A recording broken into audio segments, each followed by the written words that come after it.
Le pays pensait perdre 4 milliards, mais c'est un simple décret qui a stoppé les machines étrangères en une nuit. Le silence des ports européens s'est mêlé au vacarme soudain des ateliers burkinabés, comme si deux économies opposées s'annulaient et se répondaient. Alors que beaucoup redoutaient l'effondrement, la question réelle surgit. Jusqu'où cette audace portée par Ibrahim Traoré peut-elle transformer un manque en moteur?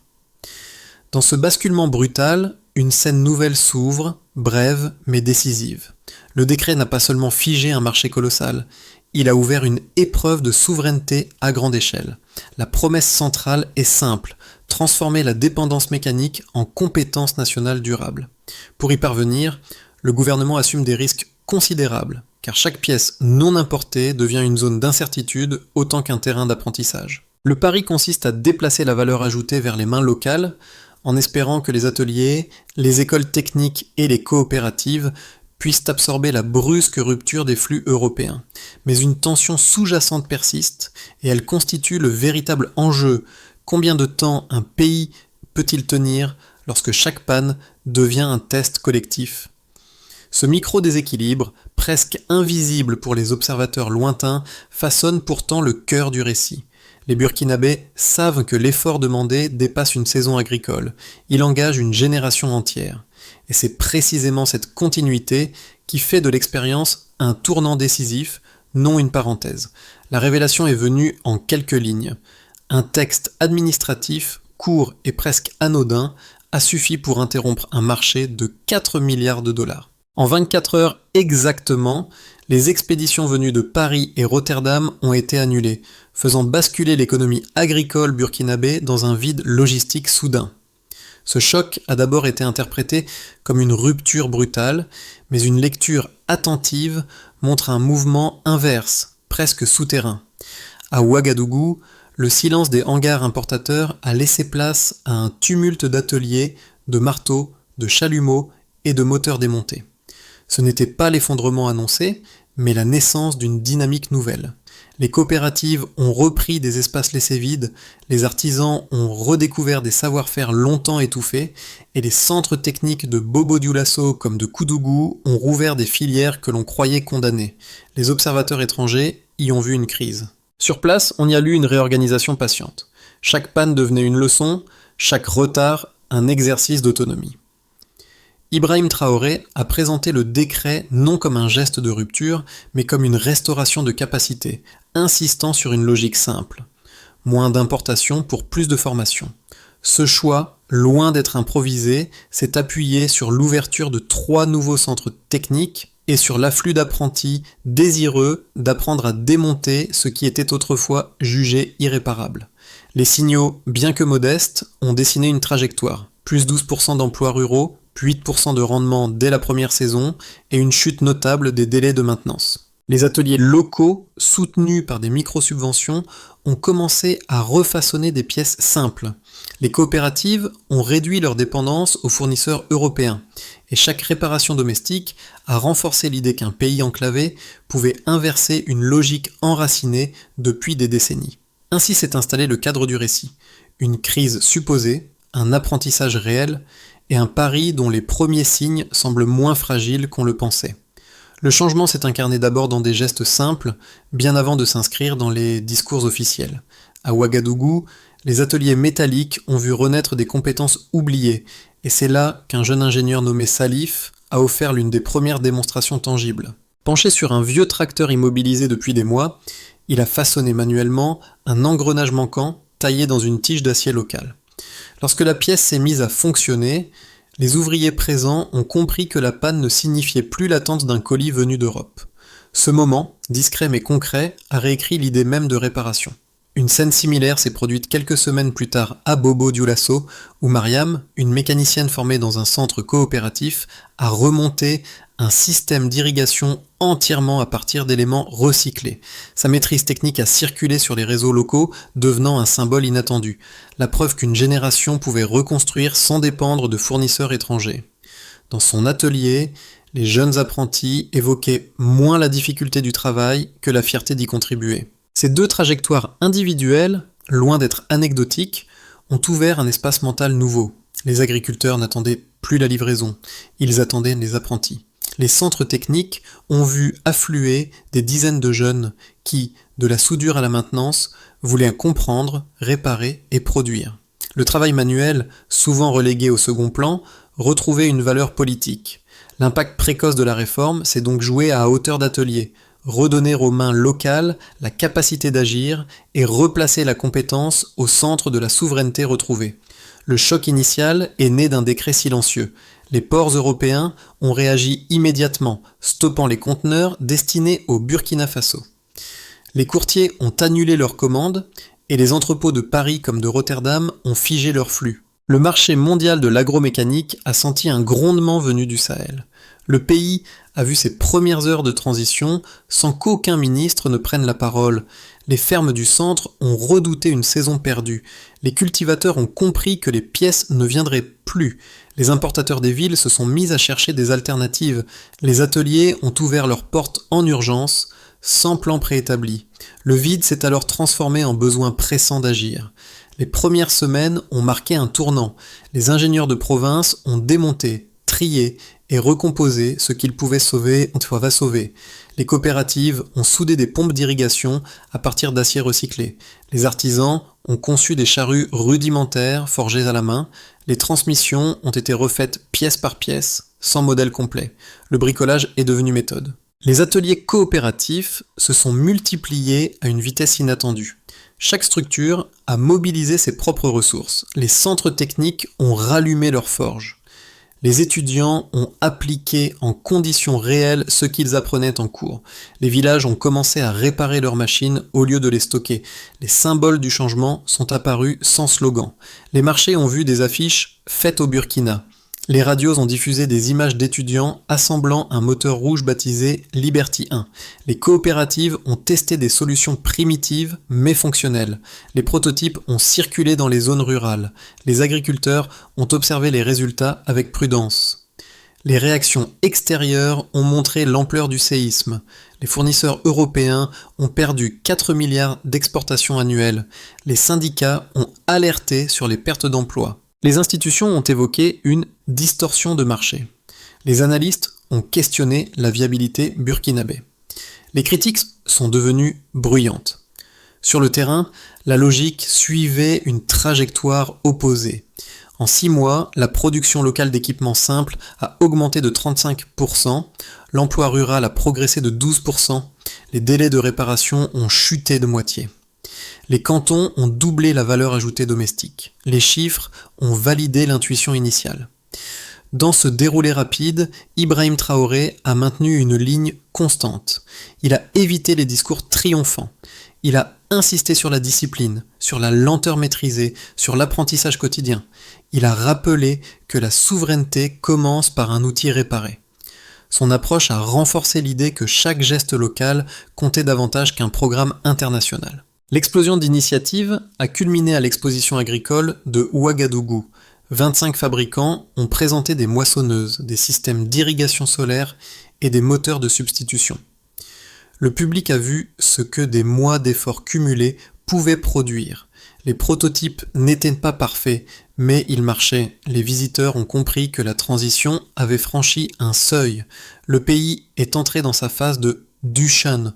Les ateliers ont consolidé leurs pratiques, les centres ont structuré leur formation, les machines ont gagné en robustesse, les flux importés ont continué à baisser, la cohérence collective est devenue visible. Ce cycle, décret, silence, rupture, puis réorganisation, a installé une méthode, transformer le manque en trajectoire. Le point de départ est clair.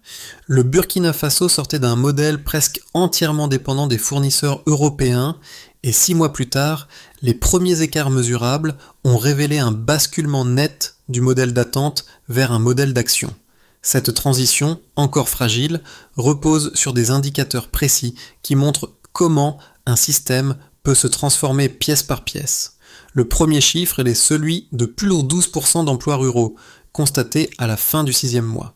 Ce gain reflète l'effet multiplicateur de chaque machine remise en service localement, car pour chaque tracteur réparé, 3 postes émergent dans les ateliers. Cette progression, ancrée dans le travail quotidien, montre que la réforme s'évalue d'abord par ceux qui la portent. Les coopératives, jusque-là simples structures de soutien, sont devenues des foyers d'apprentissage capables d'absorber une nouvelle main-d'œuvre. Elles ont permis à des jeunes sans expérience préalable de découvrir la mécanique agricole en conditions réelles. Le second chiffre, peut-être moins spectaculaire mais tout aussi structurant, concerne les délais de réparation, réduits de moitié. Une panne qui exigeait auparavant près de 3 mois ne demande plus qu'une quarantaine de jours. Cette chute du temps d'attente traduit une transformation silencieuse. L'effondrement des chaînes d'importation a forcé les ateliers à développer des solutions internes. Cette rapidité renouvelée crée une économie du temps, donc une économie de confiance, et renforce la stabilité des campagnes. Les agriculteurs n'attendent plus un navire lointain. Ils comptent sur un atelier voisin capable de produire ou d'ajuster la pièce manquante. Le troisième chiffre est celui des 3000 charrues fabriquées en 8 mois selon les coopératives industrielles de Bobo Dioulasso. Ce volume, à l'échelle nationale, représente un pas considérable vers l'autonomie. Même si ces machines ne rivalisent pas avec les modèles européens les plus modernes, elles remplissent leurs fonctions et inscrivent une logique nouvelle. Produire localement ce qui était auparavant importé à 80%. Ces fabrications, rudimentaires mais solides, rebattent la structure d'un secteur saturé par les importations. Ces données dessinent une courbe cohérente. Les importations ont chuté de 40%, tandis que la production domestique a augmenté de 60%. Les ingénieurs formés localement ont commencé à adapter les prototypes aux contraintes climatiques du Sahel. Les ateliers ont uniformisé certains plans de montage, facilitant la reproduction des pièces les plus courantes.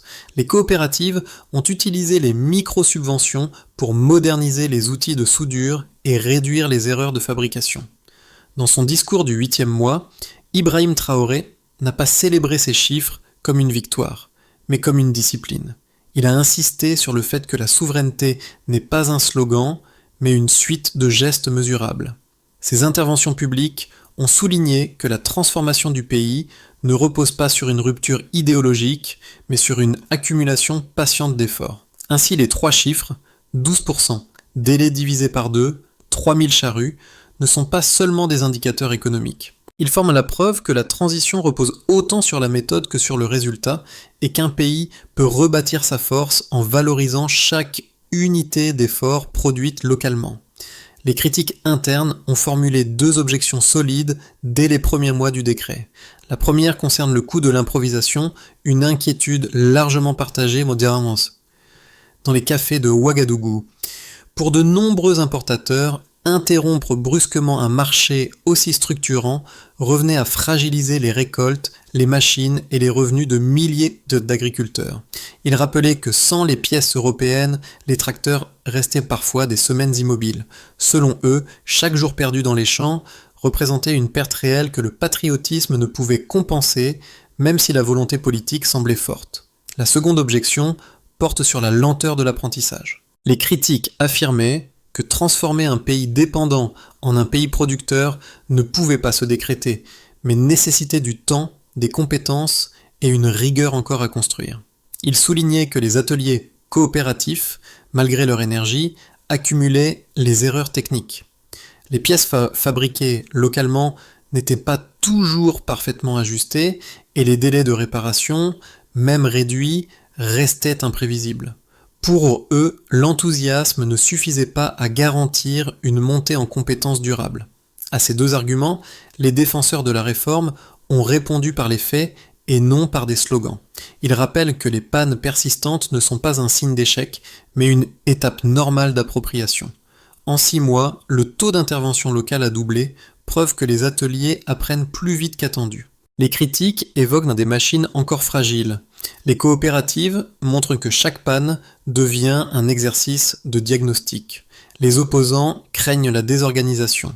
Les centres techniques indiquent que les filières ouvertes forment désormais des centaines d'apprentis capables de démonter des moteurs autrefois jugés irréparables.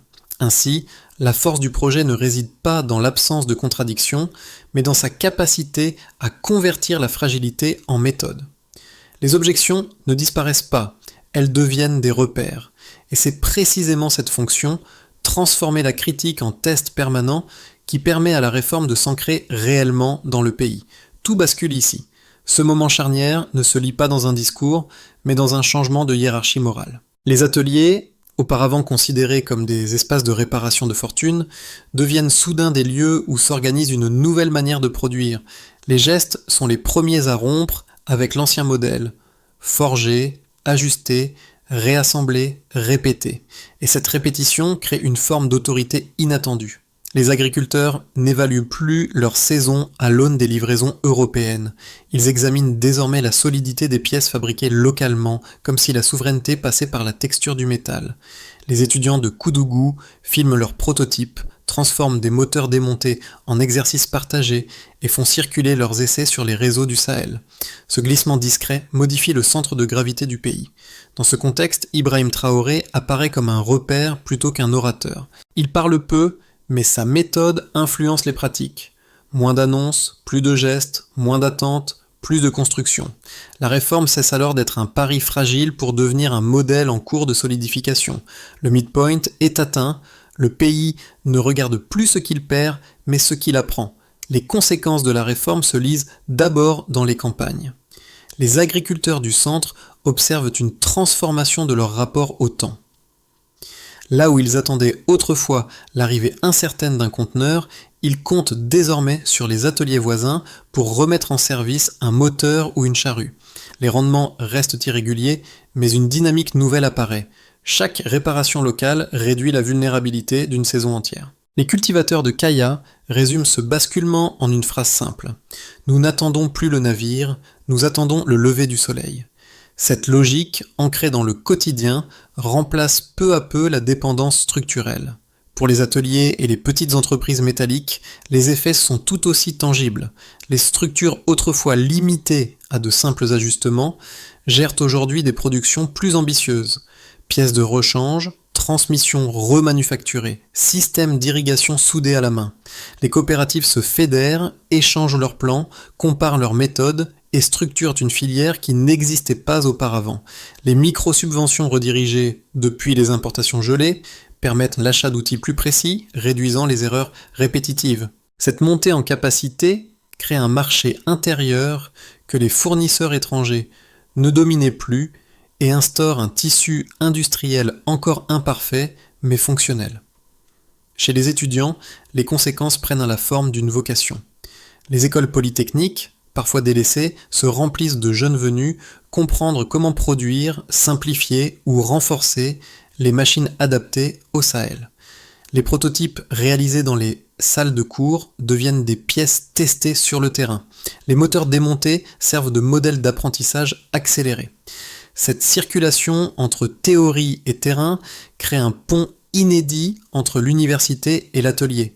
Les ingénieurs en formation ne se projettent plus vers des carrières à l'étranger, mais vers une contribution directe à la souveraineté mécanique du pays. À l'échelle régionale, l'onde de choc dépasse les frontières. Le Mali et le Niger observent avec attention la capacité du Burkina Faso à reconstituer sa chaîne de valeur sans accès maritime. Au Ghana et au Kenya, des groupes d'étudiants réalisent leurs propres expérimentations d'interdiction partielle d'importation. Les ports de Dakar voient passer moins de machines destinées au Sahel. Les fournisseurs européens, eux, alertent sur la baisse structurelle d'un marché qu'ils dominaient à plus de 80%. Les analystes internationaux évoquent un précédent. Si un pays enclavé peut inverser un système aussi enraciné, quelles nations suivront ? Dans cette conjoncture, Ibrahim Traoré apparaît comme un point d'équilibre. Ces discours rappellent que la souveraineté n'est ni un geste spectaculaire, ni un repli idéologique, mais une discipline quotidienne. Cette approche, fragmentée mais cohérente, donne à la réforme une portée qui dépasse les chiffres. Les conséquences ne se mesurent pas seulement en pourcentage, mais en confiance retrouvée, en gestes transmis, en outils fabriqués. Ainsi se dessine le véritable impact. Une société qui, loin de rompre avec le monde, reconstruit d'abord sa capacité à se tenir debout. Les prochains mois détermineront la profondeur réelle de la transition. Les ateliers, les coopératives et les centres techniques ont déjà démontré leur capacité à absorber le choc initial, mais la stabilité reste à construire. 3 trajectoires possibles se dessinent, chacune plausible selon l'évolution des ressources, de la discipline collective et des pressions extérieures. Dans un premier scénario, le pays poursuit sa trajectoire de base. Le pays poursuit sa montée progressive en autonomie, sans accélération spectaculaire ni rupture majeure. Les ateliers coopératifs stabilisent leurs méthodes, standardisent les plans mécaniques les plus simples et améliorent la précision des pièces fabriquées. Les centres techniques maintiennent un flux régulier d'apprentis formés aux tâches essentielles: soudure, maintenance, ajustage. Les récoltes retrouvent leur niveau d'avant-crise grâce à la réduction des délais de réparation. Les importations ne disparaissent pas, mais se limitent aux composants les plus complexes. Dans cette hypothèse, le Burkina Faso consolide une souveraineté partielle mais durable. Dans une perspective plus optimiste, une dynamique plus large se mettrait en place. L'apprentissage se transforme en véritable écosystème industriel.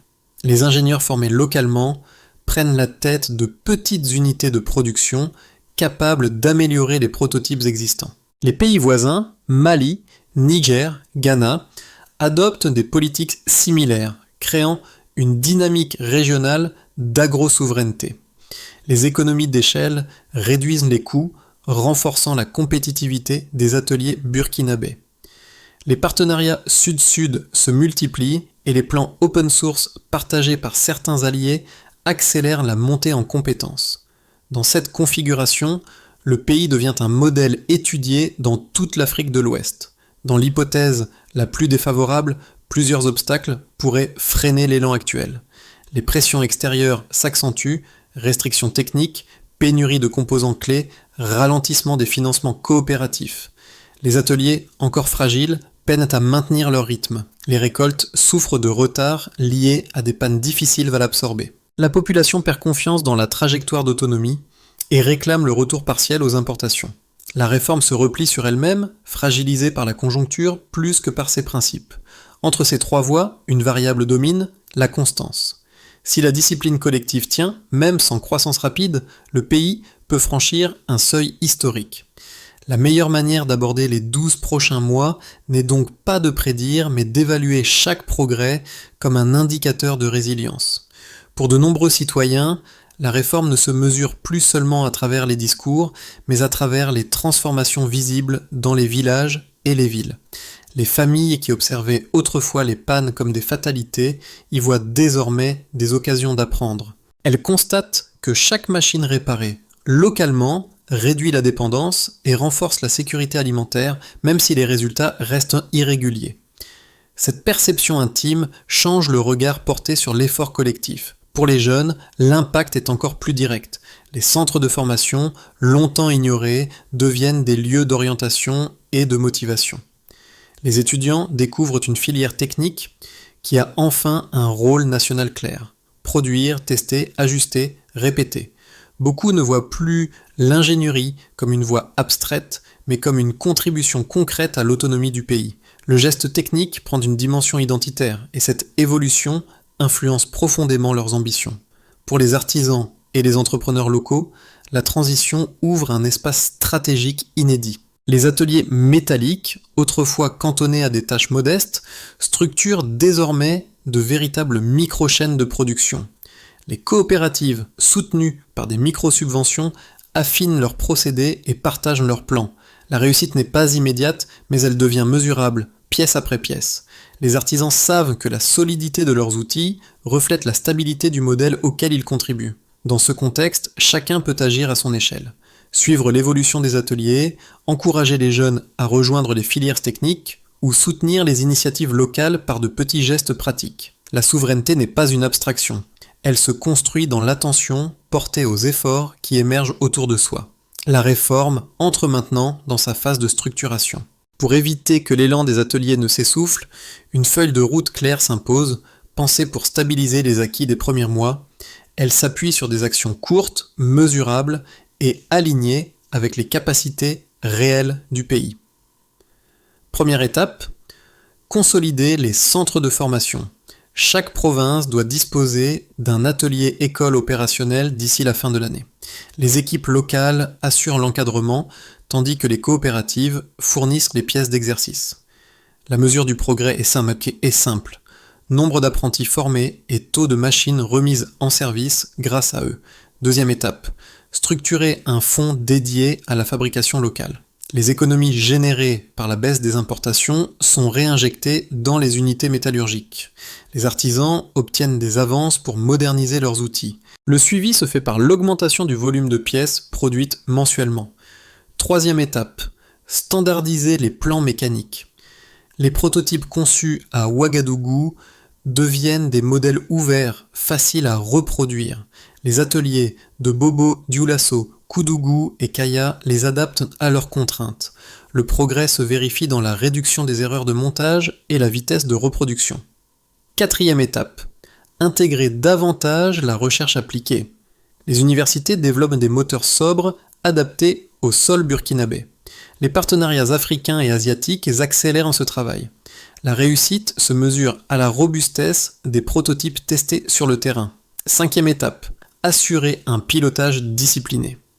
Dans ses discours, Ibrahim Traoré rappelle que la souveraineté se construit par accumulation. Le gouvernement évalue chaque action selon un critère unique, contribution directe à l'autonomie mécanique du pays. Ce cadre resserré empêche la dispersion et garantit la cohérence des efforts.